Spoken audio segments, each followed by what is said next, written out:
it's James here from Pro Tools Expert, and have I got an exclusive? Whoa.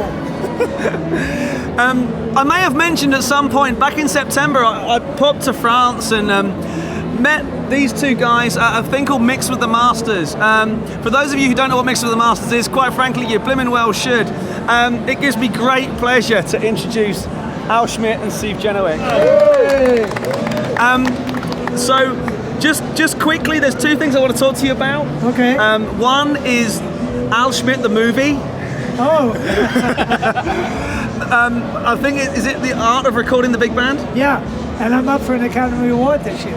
They're all lies, right? Yeah. So tell us a little bit about the movie, the experience, and obviously, and how it came to be turned into this amazing film and stuff. Good, man. How are you? Steve and I, for a long time, we've been working together for 15 years. And so a few years back, we kept getting emails about how to record a big band and stuff. And I said to Steve one day, you know, we ought to get together and do this, do a weekend. We decided we were going to do it. We got time and capital that we booked. We got a big band, Chris Walden's big band. And we got a bunch of people that wanted to come and see how it's done. So we started just showing how we mic a big band, how we set up the studio and how we mic it and record it. And then how we did, the next day we did some mixing. Not a lot of mixing on it. So it's called The Art of Recording a Big Band, although we could have done it a lot better. We didn't realize that we were going to do a lot of filming to have a DVD. Yeah, the filming was kind of an afterthought. So if I'd known that, I would have taken more time to explain some things. As it was, there were 20 guys there, and we were just chatting with them about how we did it, and they could see things. So it wasn't like we were doing it for posterity so everybody could see how we did it. But I'm right in saying, I think, that when you kind of announced to the community you were doing this and you said there's going to be a limited number of people coming, who was the first one who emailed and said, I'm there? It was actually Andrew Sheps. He was the first person and we said, Andrew, you know us, you can come. And he said, no, I'm paying my money. I want to sit in front. I want to take notes. I've been dying to do this for years. He told me later that absolutely changed the way he records. Well, I can vouch for that, and in no way, shape, and form am I putting myself in the same league as Andrew Sheps. But having spent a week with you and Steve, watching you do what you do, it's that polish. It's the Al factor on stuff. I mean, if any of you get the chance to go to Mix with the Masters, just do it. This is not a plug. I'm not being paid. Were you there? It's been amazing. Right. Of course. Now I recognize it. I have been there. Yeah. It's an absolutely incredible experience. What Victor and the team put on is like nothing else you will ever experience. It's great. It's like hanging out with a week with your best friends. Because everybody's there for the same reason, you become friends so quickly. And it's total immersion because you can't leave. And you learn so much in a short period of time. We learn a lot every year. Yeah. Yeah, I mean, I met Steve, I think it was this time last year at NAMM show. We got talking, and then, it felt like at the end of a couple of days of doing Mix with the Masters, we were all buddies, and short of nearly killing Al with a lightning strike. That's right. That was a big one. Right. Who'd have thunked it? So you guys are doing Mix with the Masters again in September? Yeah. September, I'm not sure the exact date, 14th? 13th. September 13th. Anybody wants to come? I just got one guy that's coming, a guy from China. His name is Bing. So he's really cool. Emails too from people. Any questions for Al? Go for it. Yeah, what's the question? Yeah, what's some advice would you give to people starting off in the industry? Like, what's some advice that you would give to people starting off and everything that you Well, mostly follow your heart. and do what you want to do, and don't ever give up. You know, if you want to be an engineer, you know, if you have some experience, go to all the studios in your area. Give them your resume, make the rounds, go again. Just don't give up, because one day you'll hit one where somebody left and they'll say, gee, this person was here 2 or 3 times. They really want this. And you wind up getting a job. And I've seen it happen more than once, believe me. So That's In how I New York ended up and here. in LA. So, yeah, don't, whatever. If it's something you really want to do, don't give up. Because I got to tell you, if you make a living doing this, I mean, it's a joy. You know, I lie to my wife every day when I tell her I'm going to work, you know. So it is. It's just a pleasure. And you get to work with interesting people, and yeah, just follow what's inside you. and also make a really good cup of tea or coffee. Yes, that's good. And be clean. That's important. And be on time. That's very important. Actually be early. Anything else? Any other questions? When doing vocal production, do you do live full takes and then count from those takes, or do you do sections of the song at a time? No, we usually do it all down, a full take down, and then whoever the producer is or whatever will want certain sections or certain words, and then that's what Steve does, you know, and he's the best in the world at it. And so he'll put it together like you'll never notice anything. It's beautiful. And we're doing that. He did it last night. A lot of times it depends on the artist and how they want to work. If it's somebody who wants to go by section, we do that. If they want to do full take, we do that. Usually the artists that I work with don't do section by section. They want to do it down all the way. And most of the time we're lucky enough, the artists, you know, usually get a full take, you know, with no tuning. Having been someone who's watched these guys work, I can only describe as the most natural way to record. Get a great room with great mics, and maybe you can talk a little bit about microphone choice and placement a little bit, maybe for the big band thing. Great room, great players, great instruments, great mics. Good song. Good, yeah. You know, minor details. Good song, and then, well, tell us a little bit about your process, because it's pretty damn fine to watch. Well, what we did with the big band thing, we set up the band. We had 5 saxophones that we had set up, lined up like here, and then we had 4 trombones and 4 trumpets, and the trumpets were on a riser here, and the rhythm section was kind of in the middle. We did have the drums in the drum booth, and then we had vocalists on a couple things, and we had the vocalist in the booth. Our microphones, what we used on the upright bass, I used 2 M149s, and I put one by the F-hole and one up a little higher up the fingerboard. That's it. I put them in the Summit compressor, and I just tap it about a dB. That's it. So on the drums, we had a D12 on the kick, 452 on the snare, a 57 under the snare at a phase, 414s on the toms, 452 on the hi-hat, and then on the overheads we change around sometimes. I have some C12s we use. Lately we've been using these Audio-Technica mics that just a phenomenal. I think it's 5045, and they are spectacular on drums. Crystal clear, just beautiful. So that's our drum setup. On the piano I use 2 M149s. On the guitar we'll use a Summit or an Audio-Technica 5040, one of those on the rhythm guitar. Then on the saxophones we use 567, and I put them in Omni. So the 5 of them are in Omni. On the trombones we used 4 Royers, and the 122s. With tube royers. And then on the trumpets, the 4 trumpets, we used 67s, and I had them all in Omni. I like the fact that things leak into one another. That tends to make things sound bigger, more depth to it, more three-dimensional, so to speak. So that's pretty much it. Don't be afraid of leakage. But if you're going to use the leakage, you got to make sure you're using good microphones. You don't want leakage into a cheap mic, because then it sounds cheap.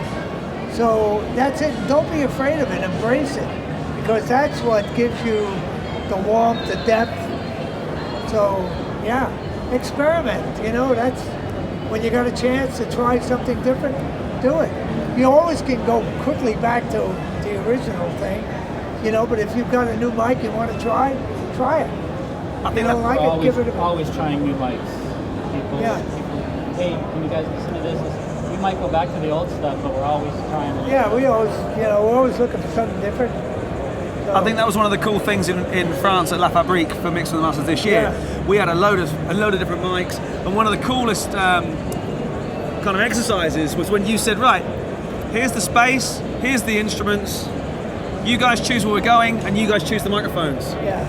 And the number of different variations of setup, but the number of similarities was really interesting. Yeah. It's actually fun for us because it's usually stuff that we don't normally do because we don't have the mics. So we kind of look at each other sometimes like, what do you think we're going to use? I don't know. Like, Yeah. You know. So it's, I mean, this year we found mics that worked on the bass. We went through 3 or 4 different mics and we finally found a pair that worked. And I never would have known. Those were the last ones I would have Yeah. We ended up with a pair of 414s, I think. Yeah. And Sounded so great. it was kind of, it's fun for us to do that. Anybody got any questions? No? Yes, Oh, you you did. do. How do you inspire to like this level of engineering when it seems like the streaming age that we're in just seems to like there's no money in moving subtitles, so it's like you're almost forced to go the home studio with. How do you jump to this, which we would like to do? Boy, that's pretty hard. You know, I mean, I've never had, I don't have a home studio, and I never would have a home studio. I would never get any sleep if I had a studio at the house. So I just won't do it. So, and the clients that call me, you know, want to work at Capitol or Avatar or wherever I would go.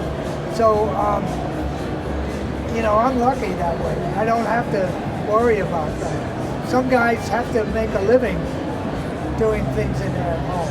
The problem that I find, and it really pisses me off, is guys have studios in their home.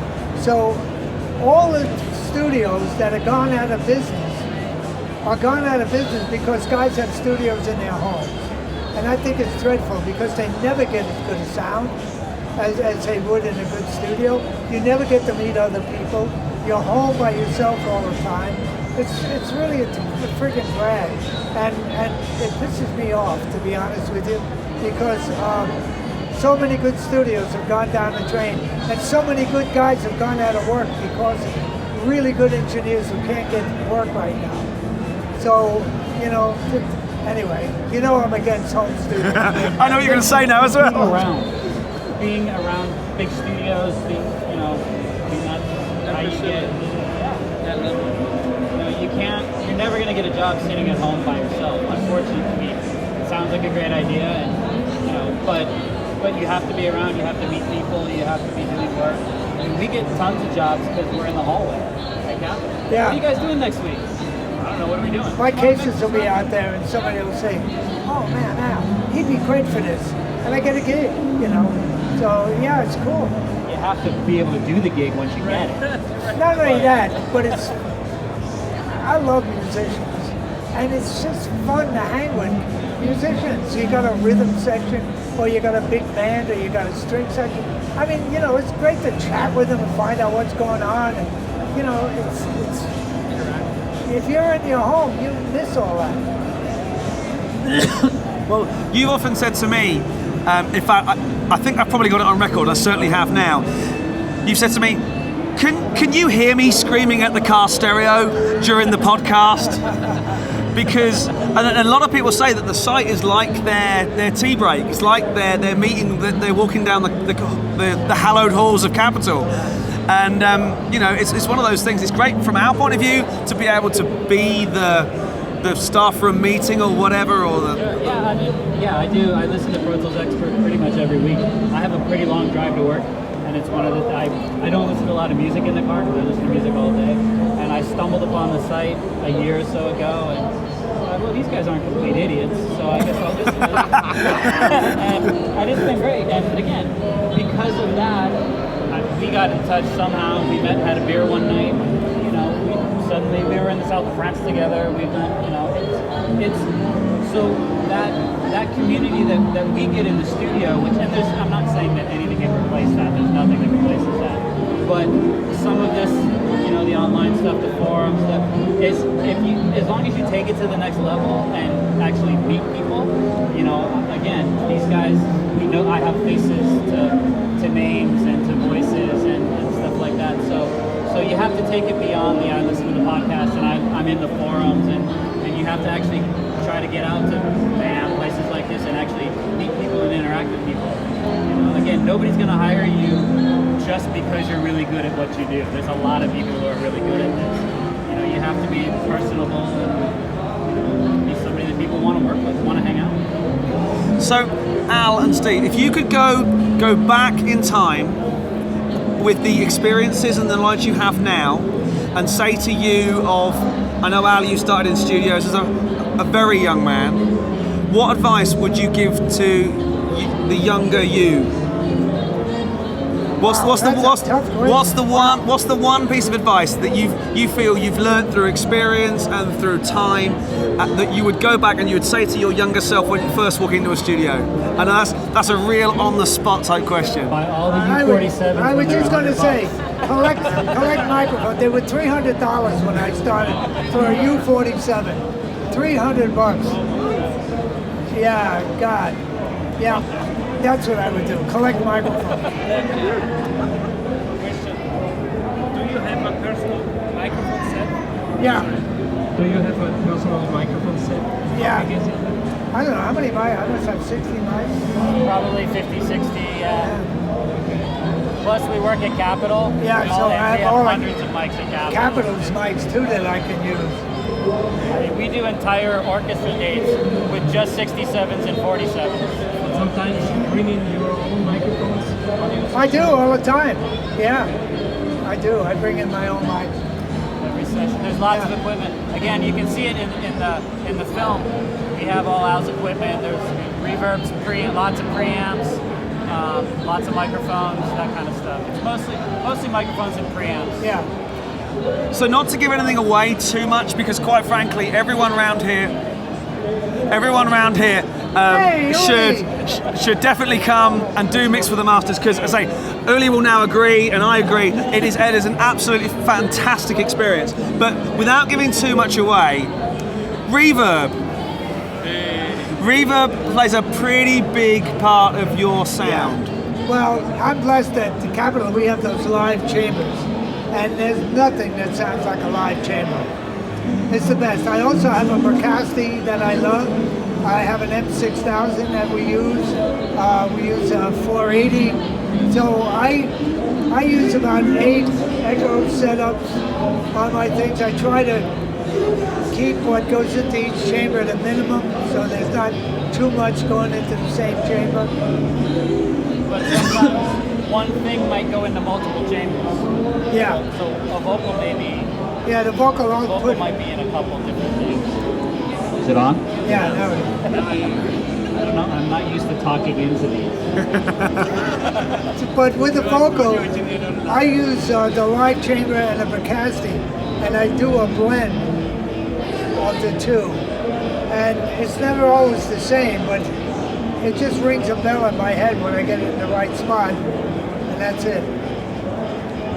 I think what a lot of people have told me as we go through Mix with the Master, stuff like that, about reverbs, is I think a lot of the reverbs that Al uses, that I now use, a lot shorter than people think they are. There's a lot more short reverbs for space, and there's only a couple big, huge, long ones that are in there. It's about creating the space. That's what I learned from it. Carmen, how are you, man? Good, I'm good. So have we got any more questions? Ready? That's it? We're done? One Okay. more. There we go. If you're going to go into a session without knowing what you're going to record, what 3 mics would you take with you?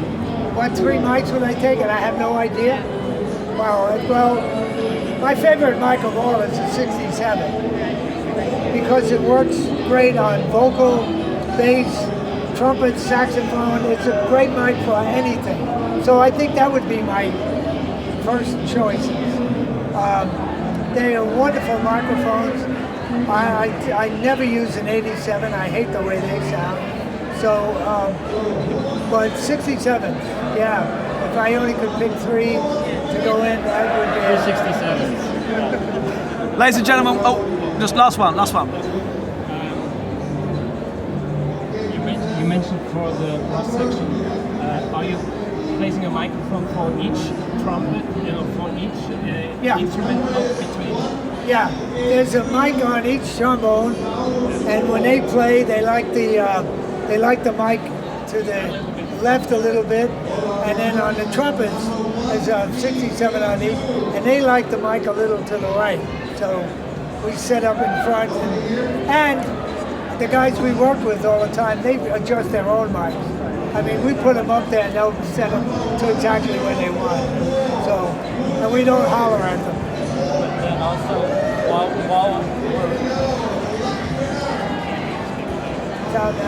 while we're recording, Al's always writing levels to tape.